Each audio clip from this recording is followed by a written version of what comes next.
네, 제가 최근에 읽었던 책 중에서 가장 좋았고 가장 마음에 와닿았던 책의 내용을 소개해드리겠습니다. 이 책의 저자는 비탈리 카스넬슨이라는 이 고향이었던 러시아의 무르만스크에서 어렵게 자라면서 느낀 점들, 그리고 미국으로 이민을 가서 성공을 이루기까지 과정을 겪으면서 이 인생의 본질적인 질문을 언제나 스스로 던졌다고 합니다. 우리는 매일 같은 일상을 반복하면서 돈을 벌고 미래를 계획하지만 도대체 무엇을 위해서 그렇게 살아가는가? 돈과 성공만이 목적이 되는 것이 맞는 인생인가를 끊임없이 고민했고, 비록 미국에서 투자자로서 큰 성공을 거두었지만 돈을 쫓는 것만이 인생의 궁극적인 목표가 될 수 없음을 알게 되었다고 합니다. 결국은 우리가 통제할 수 없는 죽음을 두려워하기보다 지금 이 순간을 어떻게 살아가는 게 더 중요한 것인가, 이렇게 불확실한 세상 속에서 돈과 욕망에 흔들리지 않고 스스로의 길을 설계하는 법을 이야기해줍니다. 전 이 책이 좋았던 게 일단 굉장히 두껍습니다. 두껍지만 내용이 연결되어 있는 게 아니라 각 문단마다의 각각의 스토리가 있기 때문에 시간을 두고 천천히 하나하나 음미해도 아무런 문제가 없는 책이라 정말 좋았고요. 오늘의 영상을 통해서 이 책에서 말하고 있는 제가 생각하는 가장 핵심적인 가치의 5가지를 제가 소개해드리겠습니다. 첫 번째는 런, 배우기입니다. 끊임없이 배우고 자신을 업그레이드하는 거. 이것이 인생에서 가장 중요한 가치라고 합니다. 저도 정말 동의하는데요. 전 이 책에서 가장 먼저 나오는 이 문구, 바로 인생 학교의 영원한 학생이 가장 좋았는데요. 저자는 유복한 환경에서 자라지 못했고 아주 어린 나이에 어머니가 세상을 떠나게 되는 그런 비극을 겪었는데, 그럼에도 저자는 그 어떤 금수저들보다 가치 있는 재산이 있었는데요. 바로 아버지란 존재였습니다. 이 책을 통해서 자식에게 있어서 이 아버지란 존재가 얼마나 중요하며 엄청난 영향을 끼치는가를 새삼스레 알게 되었고, 저 또한 이 책을 보면서 나는 우리 아이들에게 좋은 아버지였나? 좋은 영향을 끼치는 아버지였나? 라면서 제 자신을 한번 돌이켜 봤는데요. 저자가 아버지에게 받은 가장 큰 영향은 바로 아무리 나이를 먹었어도 끊임없이 배우고 익히는 그런 태도였습니다. 러시아에서 교수였던 아버지는 그 학교에서 존경받는 훌륭한 분이었지만, 하지만 미국으로 이민을 와서부터는 처음에는 허드렛 일부터 시작하면서 동시에 그림을 그리는 것을 익혀서 작품을 만들게 되었고, 나중에는 60대가 되어서는 전국 전시회의 수상 경력과 미술관에 전시 작품을 보유한 유명한 작가가 되었습니다. 그리고 나이가 들어서도 영어를 비롯한 외국어들을 배우는 데 돈을 아끼지 않았고, 또 유명한 작가가 되어서도 평소에 좋아하던 화가가 마스터 클래스를 열면은 주저없이 등록하면서 끊임없이 배우는 것을 게을리 하지 않았다고 합니다. 그 이유는 바로 아버지가 나이를 먹었지만은 매일 그림을 그리는 것을 반복할수록 하루하루가 발전한다는 거였죠. 근데 이런 마인드는 모든 분야에서도 나타나는데, 한 예로 미국 NBA의 코비 브라이언트라는 선수가 있었는데, 이 선수는 이미 미국에서 최고 수준의 농구 선수인데도 매일매일 새벽 연습을 빼먹지 않았고, 이미 최고 수준에 와 있음에도 매일같이 훈련하는 모습에 한 기자가 물어봤습니다. 당신은 이미 최고의 슈퍼스타인데도 그렇게 신인처럼 열심히 연습하냐고. 거기에 대한 대답은 굉장히 심플했어요. 나는 요즘에도 슛 실력이 느는 게 느껴지거든요. 이 책의 내용을 잠시만 읽어드릴게요. 자신이 하는 일을 사랑하라. 삶을 사는 동안 언제나 인생 학교의 학생이 되라. 집중해라. 그리고 끊임없이 향상해라. 자신이 하는 일에서 예술을 발견해라. 자기 것으로 만들어라. 자부심을 가져라. 사회의 넷 포지티브가 되라. 이러한 정신을 소울 인 더 게임이라고 말합니다. 한마디로 무슨 일을 하든 간에 영혼을 담아서 하라는 이야기인데요. 일단은 직업을 정했으면 그 일에 완전 몰입을 하고 자기가 사랑하는 일과 사랑에 빠져라. 기술을 완전하게 익히는 데 인생을 바쳐라. 이것이 성공의 비결이다. 이 신기하게도 제가 예전에 읽었던 Say No의 가르침에도 이런 내용이 나옵니다. 국적과 인종과 시대를 불문하고 성공하려면 이것이 가장 중요한 가치가 아닐까라는 느낌이 듭니다. 이렇게 나이를 먹으면서도 끊임없이 배우고 실력을 키우는 아버지를 두었으니까 그런 아버지 밑에서 보고 자란 자식도 당연히 성공의 길로 갈 수밖에 없었겠죠.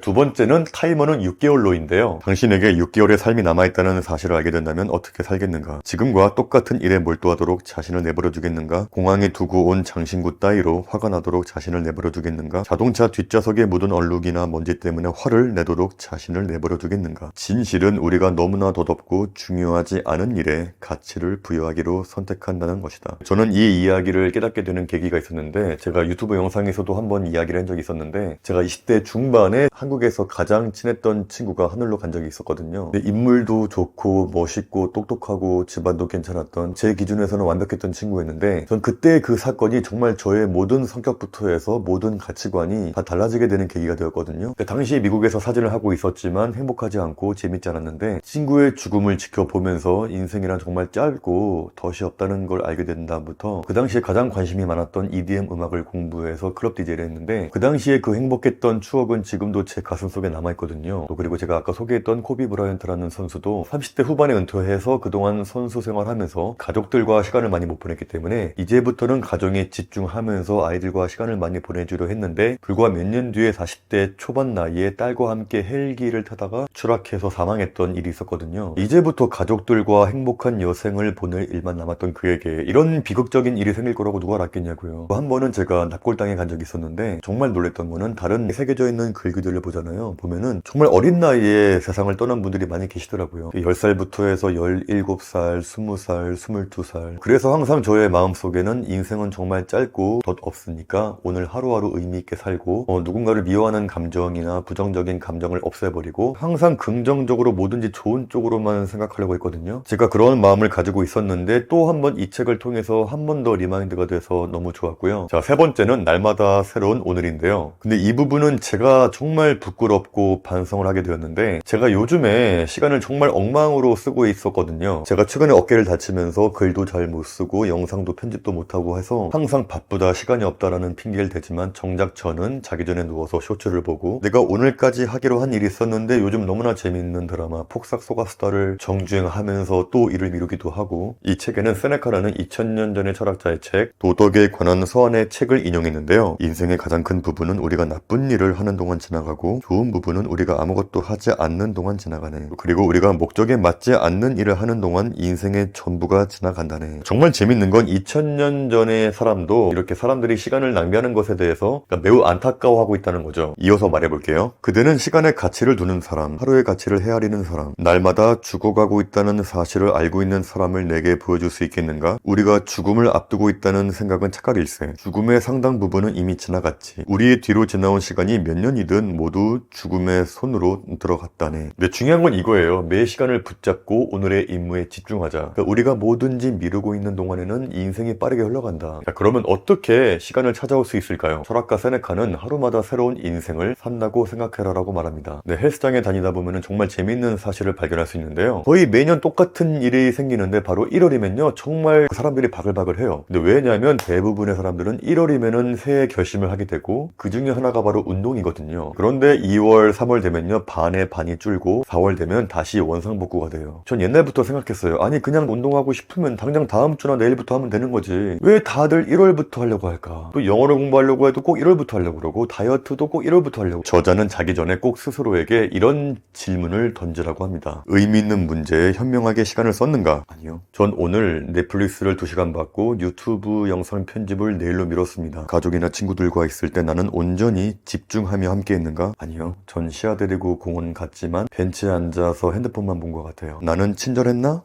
아니요. 운전하다가 역주행에서 오는 운전자에게 빵빵거렸습니다. 충분히 비켜줄 공간도 있었는데 세상이 나로 인해서 좀 더 나아졌는가?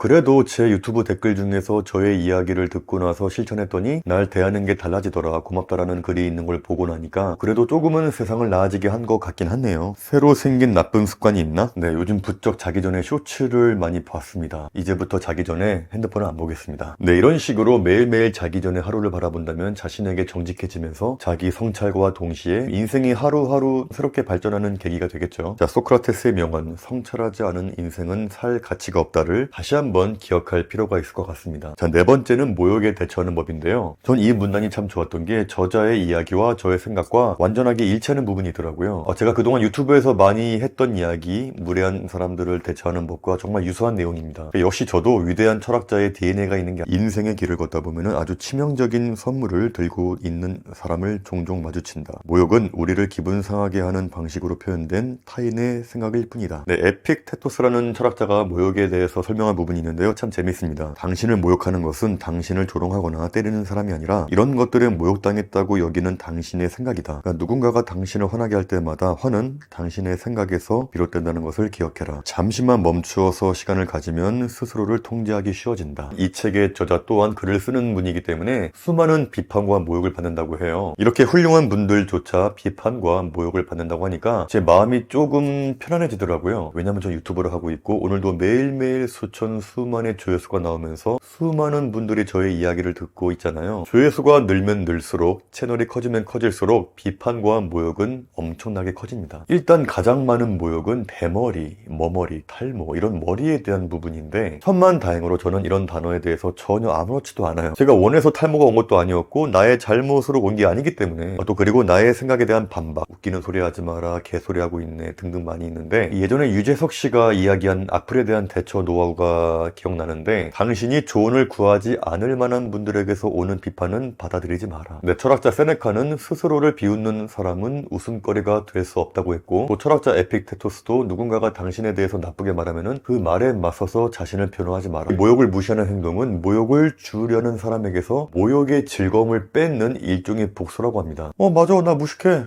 어쩔래, 나 딴따라 맞아. 이 모욕의 성공 여부는 듣는 사람이 얼마나 민감하고 화를 내느냐에 달려있다. 이렇게 모욕을 준 사람을 무시함으로써 그 사람의 가치를 더 떨어뜨리고 그 자체가 이미 상대에게 더 큰 모욕이 되는 거라고 합니다. 또 래퍼들이 상대방을 까면서 디스할 때 있잖아요. 어떨 때 상대 래퍼가 지는 건가요? 요즘 말하는 긁힌다라는 표현이 있죠. 상대방이 긁혀서 흥분하면 지는 거거든요. 이거랑 똑같은 거라고 생각하면 될 것 같습니다. 네, 마지막 5번째는 창조의 힘인데요. 지금부터 제가 어떤 인물의 일기장과 편지의 일부를 한번 읽어드릴게요. 초안을 빠르게 적어놓았지만 열정이 올라오지 않는다. 도무지 일할 기분이 들지 않는다. 능력을 잃고 나 자신에게 분노할까봐 두렵기 시작했다. 3일 전에 쓰기 시작했지만 여전히 어렵다. 새로운 아이디어가 부족해서가 아니라 형식의 참신함이 부족해서이다. 상상할 수 없을 만큼 어려운 일이다. 이 글만 보면은 굉장히 일에 쩔어있고 능력도 별로 없는 무기력한 한 사람의 모습이 보이지만, 놀랍게도 이 글의 주인공은 작곡가 차이콥스키입니다. 플로렌스의 추억이라는 엄청난 명곡을 작곡하면서 그 과정에서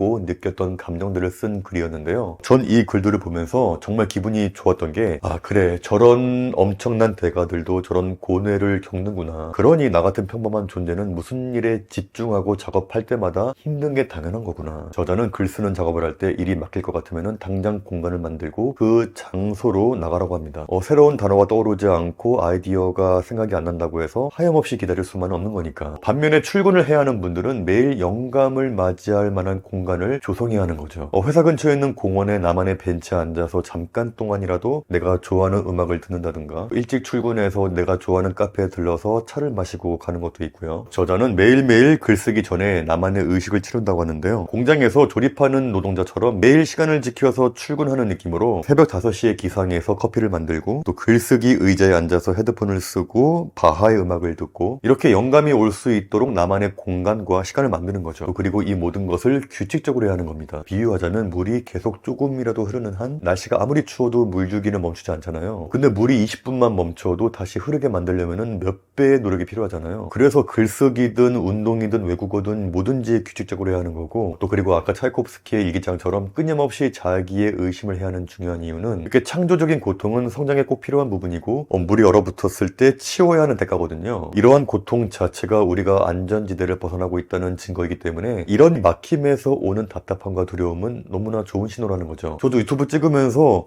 어떻게 말을 할까, 무슨 이야기를 할까, 어떤 예시를 들까라고 고민할 때 이렇게 고통스럽게 고민하면 할수록 조회수가 잘 나오더라고요. 이런 식으로 저자는 무슨 일에 도전할 때마다 새로운 영역에서 시간 보낼수록 그 분야에 자신감이 생기면서 전문가가 되었고 큰 삶의 의미를 발견했다고 합니다. 새로운 영역에 도전하면서 역량의 범위를 넓히지 않았다면 햇빛을 제대로 못 봤을 테고, 이 과정을 통해 이 책 맨 처음에 이야기했던 나 자신을 인생 학교의 영원한 학생이라고 생각했답니다. 저 또한 돌이켜보면 유튜브라는 전혀 생뚱맞은 분야에 도전을 안 했더라면 전 지금도 목수일을 하고 있었겠죠. 목수일도 정말 보람되고 멋진 일이고 좋은 일이긴 하지만, 또 유튜브를 하다 보니까 글 쓰는 재능도 발견하게 되었고, 또 책이 나오게 되었고, 또 나한테 말하는 재능이 있네, 강연도 하게 되고, 이렇게 영역을 넓혀갈수록 전혀 예측 못했던 결과가 나오는 것 같습니다. 제가 이 책의 리뷰를 정리하는데 정말 오래 걸렸는데요. 그 이유는 일단 아까 이야기했듯이 책의 내용이 워낙 방대한데요. 그 방대함 속에서도 전혀 전혀 버릴 게 없는, 그러니까 모든 문단이 너무나 주옥같은 인생의 가르침이어서 그 중에서 5개만 꼽는다는 게 정말 힘들었고요. 이 책의 문단 모든 내용마다 저자의 유년 시절 경험담, 유럽 여행 통해서 느낀 점들, 미국으로 이민을 와서 느낀 경험들, 돈과 명예를 얻으면서 생겼던 성공의 노하우, 클래식 음악을 들으면서 느끼게 된 자아 성찰, 아이를 키우고 부모가 돼가면서 느낀 감정들, 이 모든 한 인간의 인생의 깨우침들이 이 책 한 권에 담겨 있으니까요. 꼭 한번 읽어보시면 좋을 것 같습니다. 돈의 심리학과 불변의 법칙을 쓰신 세계적인 명사 모건 하우절은 이렇게 말했습니다. 네, 감동적이고 정직하며 통찰력 있는 이 책을 내려놓기가 어려웠습니다. 네, 세계적인 리더들이 인생책으로 꼽은 오늘의 도서, 죽음은 통제할 수 없지만 인생은 설계할 수 있다를 통해서 여러분들도 더 가치 있고 의미 있는 삶을 설계해 보시길 바라겠습니다. 감사합니다.